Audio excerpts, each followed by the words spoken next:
welcome back to Hunting Shenanigans. Today I'm here with my dad and we are going to take you on a tour of our antler room, and we're going to give you stories and walk you through the past 30 years of hunting. Let's go. Right, we're going to go to my first buck. This was my first buck right here. Mule deer, 2x3. This was a buck that was feeding in apple orchards. Separated from my dad. I was 14, hunting by myself for the first time. This guy just came out of the trees and showed himself. I was really nervous. I shot several times and missed. Then I wounded him, then I finally got him. So it took a while for me to get him down, but it was my first buck. And then I ran over the hill and found my dad and said, "Dad, got my first buck." So there's no walkie-talkies? No walkie-talkies. Wow. He said, "How big?" I said, 3-point. And he came over. So that's the story. When you compare that to Emily's first buck over here. So this is my first buck and we're comparing. This is Tuffy. I did this all myself. How old were you? 16, right? Like you? So we're the same age. Yep. I had any deer tag, so I was able to get a nice 2-point. This says this was 140 pounds dressed out, and I think yours was 140 pounds dressed out too, although we didn't write it. Yours is bigger. Yeah. Nice and wide. My second buck that I ever killed. We never shot a 4-point buck before in our family. This was the first 4-point that we ever took, and it was a team effort. Grandpa actually spotted him, got a shot into him, slowed him down, and then I was able to run and track him down and find him and put the coup de grace. He's got a little injury in his antler there, like a stick. We got him across a big river, and we had to put him in a boat, a little raft, and we rafted him back across the river again. So that's how we got this guy. This buck, we actually scored him. He had 123 inches of scoreable antler here, so it's very fun. My first bull elk that I got. Bull elk are usually not very easy to hunt in Washington. This was a special permit that I drew. 21 when I got this. He's a Roosevelt in Western Washington. Very rainy hunt. We had a busted off tine here from fighting with other bulls. I'll show you my biggest whitetail buck. This was a special permit hunt. Very few hunters were hunting at this time. I shot him in the snow. I was going to college. My brother and I went out and found this guy. You can see this guy had a lot of age on him because these tines are thick, tall. He's got a lot of mass here with the palmation. He was only 75 yards away. I got him with one shot right through the neck. When we were packing this guy out, we spotted another buck across the canyon, and Uncle Craig was able to get him. So we got 2 bucks that day. This was a buck. This was a bigger mule deer that I got, 1998, dressed out at 170 pounds. This was a really successful day. Grandpa and my brother were able to get their deer. So we had 3 bucks that we had to pack out. It's got about a 24-inch outside spread, about 135 Boone and Crockett points. This is a Roosevelt bull that was taken in Western Washington. Live weight was around 1,200 pounds. They're the biggest subspecies of elk in the world. He actually had barbed wire wrapped around his antlers. When I got him, we untangled him there from the barbed wire. They rub on the fences sometimes and get themselves tangled up. And the next year that I got this Roosevelt, he's similar. in size, about 1,200 pounds. He was with 12 other bulls when I took him, so really special hunt. I just looked for the biggest one with the biggest rack.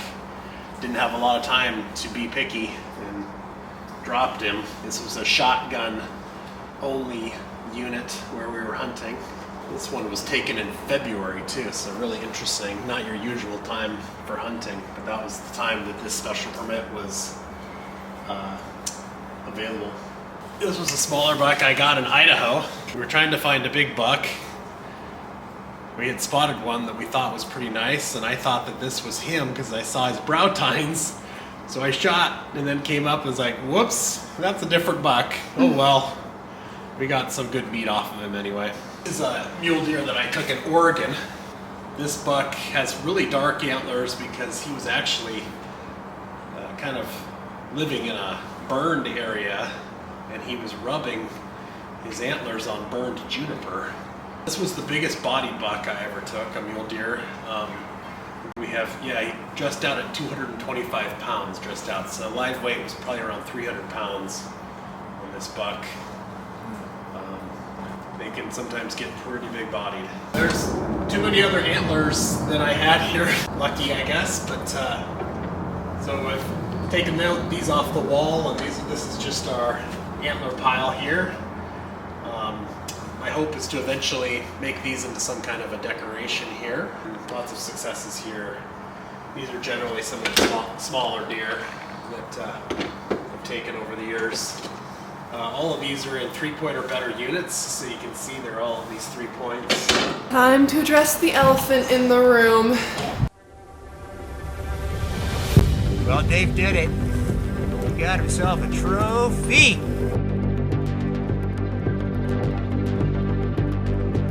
Can't even get my hand around any part of the main beam.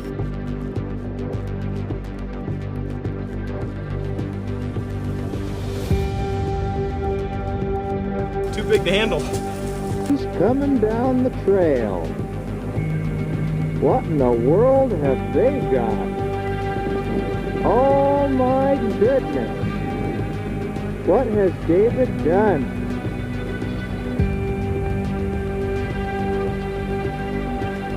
As you can see, this is my largest animal I've ever taken. We call this drop tine for obvious reasons. He's got a very unique formation on his antler here. Not very many bulls have the drop tine, this non-typical formation on the antler. This was a special permit hunt in Washington. Very coveted tag. Once in a lifetime opportunity. It's a 7x7. Gross scored 388 inches of antler. I weighed just the antlers by itself, and they weighed 31 pounds just by themselves. So it's a lot of mass that these animals carry on their heads. He even palmates as he gets up here higher. I mean, this is incredible how much mass he carries. So this bull, we had scouted in September, but he eluded us during the actual hunt. And it wasn't until the third day that we found him again. My dad actually found him and guided me over to where he was. He was with a bunch of cows. My brother was on the spotting scope, helping us get in on the location where he was at. And I didn't know I was in the right spot. I couldn't see anything. I was real close, and I was in some timber, some burned timber. And all of a sudden, I look over and I can see antlers. I can just see these tips here, just starting to appear in the trees. And he's walking my direction, and then he beds right in front of me, 100 yards.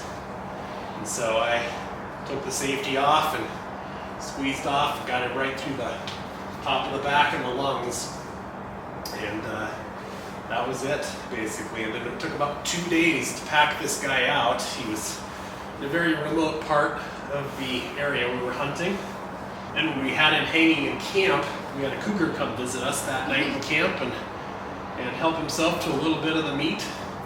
So that was an interesting adventure as well. kind of giving back to nature here a little bit as far as I'm concerned. So happy to contribute to the ecosystem. This is a gift from God, and you don't have opportunities like this very often.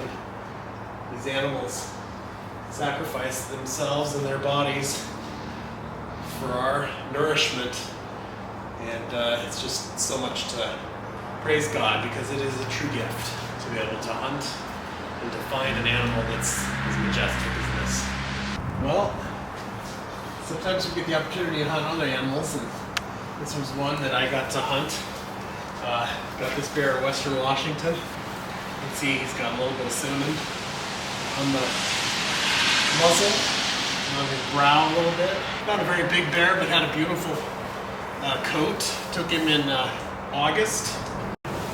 Was hunting by myself. I had been hunting for several days and found him, but couldn't make a shot on him, and so I came back the next day hoping he was going to be back in the same location, and sure enough he was. He was actually in a place where I couldn't see him, but I could see the brush moving where he was at. I was walking really quietly on this road, and a small sapling flipped up like this, and I realized, okay, there's got to be a bear there.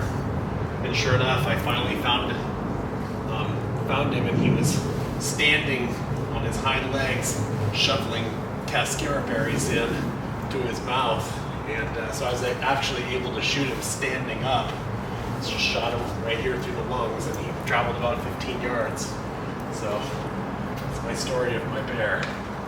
Then I went to go get help to pack him out, and when I came back with my brother, it was in the nighttime, and we didn't have any rifle with us or anything. We were just packing out, and we shined a flashlight on where he was laying on the road when I pulled him up to the road, and there was a cougar standing right there about to start feeding on the carcass.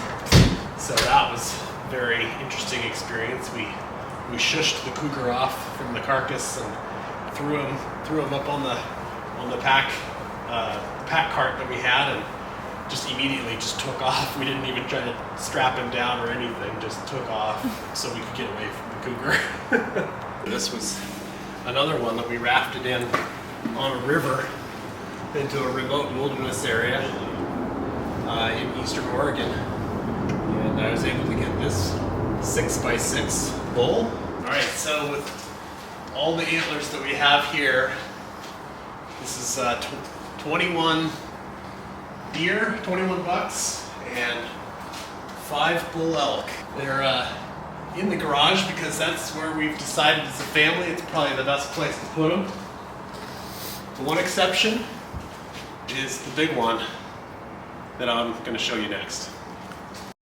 Well, opening morning, October 14th, what we believe is the last year to hunt our favorite land. And what happens this morning? Buck of a lifetime. By far the biggest buck we've taken is an 8x4, non-typical, unbelievable. What a giant.